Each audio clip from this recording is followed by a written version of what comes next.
Hello, welcome you all in my channel. From today, we start discussing the important terms of national income, which are very important to know.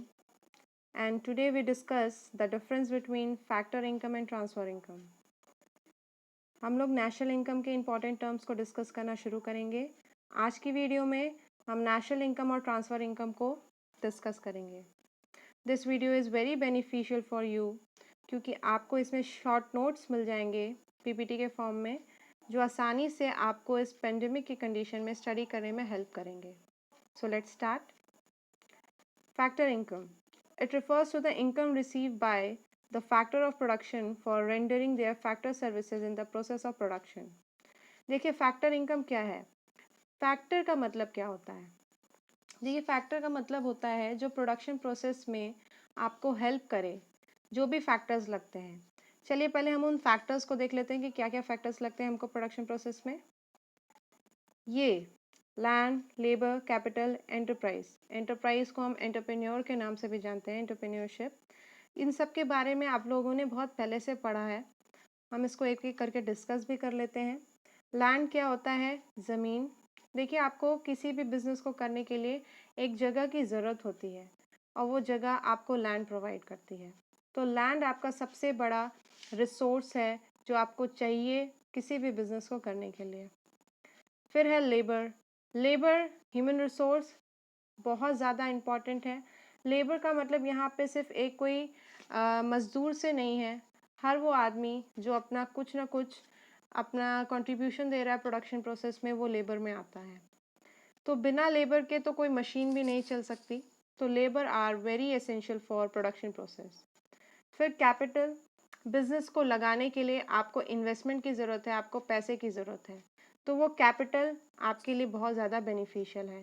Capital में आपका जो business में आप investment करते हो, machine के form में, raw material के फॉर्म में, किसी भी फॉर्म में, वो कैपिटल में आता है।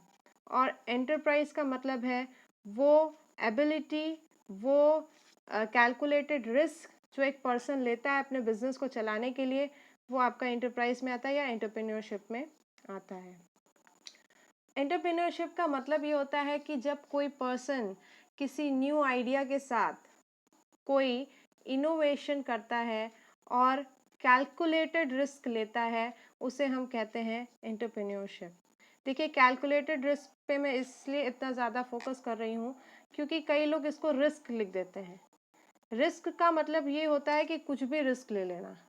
अगर आप अभी कहते हैं कि भाई मैं जाके गाड़ी के आगे खड़ा हो जाऊं, मुझे कुछ नहीं होगा, वो बेवकूफ़ी है। कैलकुलेटेड रिस्क का मतलब है आपको मिनिमाइज करना है उस रिस्क को। ठीक है, जैसे हम रोड पे चलते हैं तो हम देखते हैं दोनों साइड, रिस्क हर जगह है, लेकिन हम पहले चेक करते हैं ताकि हम उस रिस्क को कम कर सकें। तो ये होता है एंटरप्रेन्योरशिप। अब आ जाते हैं फैक्टर इनकम पे। क्या है भाई? तो फैक्टर इनकम जो है वो आपकी जो भी फैक्टर्स को लगाने की वजह से आपको इनकम हो रही है, वो फैक्टर इनकम है। ठीक है, प्रोडक्शन प्रोसेस में ये जो फैक्टर्स हैं, लैंड, लेबर, कैपिटल, वो सारे फैक्टर इनकम में आते हैं। तो फैक्टर इनकम में क्या क्या आता है? रेंट, लैंड अगर आप किसी को देंगे तो रेंट मिलेगा। इंटरेस्ट, अगर आप कहीं इन्वेस्टमेंट करेंगे तो इंटरेस्ट मिलेगा। वेजेस, आप अगर लेबर रख रहे हैं या आप एज ए एम्प्लॉय काम कर रहे हैं तो आपको वेजेस, सैलरी वगैरह मिलती है। आप बिजनेस करते हैं तो आपको प्रॉफिट मिलता है। ऐसे सो ऑन, जो आप फैक्टर्स लगाएंगे और जो भी इनकम जनरेट हो रही है वो आपका फैक्टर इनकम है। ठीक है, अब फैक्टर इनकम में क्या क्या चीज़ें हैं यहाँ पे आपको इस डायग्राम से समझ में आ जाएगा। फैक्टर इनकम 4 फैक्टर्स आपको हमेशा याद रखना है, land, labour, capital and enterprise. ठीक है, जो हमको rent, wages, interest and profit provide करते हैं। ठीक है, तो ये हो गया हमारा फैक्टर इनकम। अब आ जाते हैं ट्रांसफ़र इनकम क्या है। तो जस्ट अपोजिट हो जाता है transfer income. A transfer income is one way payment to a person और organisation which has given or exchanged no goods or services for it। ठीक है, अगर आप किसी भी चीज़ के लिए कोई गुड्स या सर्विसेज एक्सचेंज नहीं कर रहे हैं और ये वन वे पेमेंट है, मतलब आपने कोई फैक्टर नहीं लगाया फिर भी आपको कुछ पैसा मिल रहा है, तो दैट इज़ फैक्टर पेमेंट। ठीक है, जैसे सब्सिडी, स्कॉलरशिप। सब्सिडी हमें गवर्नमेंट प्रोवाइड करती है, स्कॉलरशिप बच्चों को मिलता है, तो ये सारी चीज़ें जो है वो वन वे पेमेंट है, मतलब आपने इसके लिए कोई भी फैक्टर इन्वॉल्व नहीं किया है, तो वो ट्रांसफ़र पेमेंट में आता है। इसको ध्यान रखिएगा, अगर आप फैक्टर लगा रहे हैं तो फैक्टर पेमेंट, अगर आप कुछ भी नहीं लगा रहे हैं, वन वे पेमेंट है, तो दैट इज ट्रांसफ़र पेमेंट। अब ये लास्ट में आपके लिए क्वेश्चन है, फॉलोइंग आइटम्स हैं, अब आपको इसमें डिफ्रेंशिएट करना है कौन सा फैक्टर इनकम है, कौन सा ट्रांसफ़र इनकम है।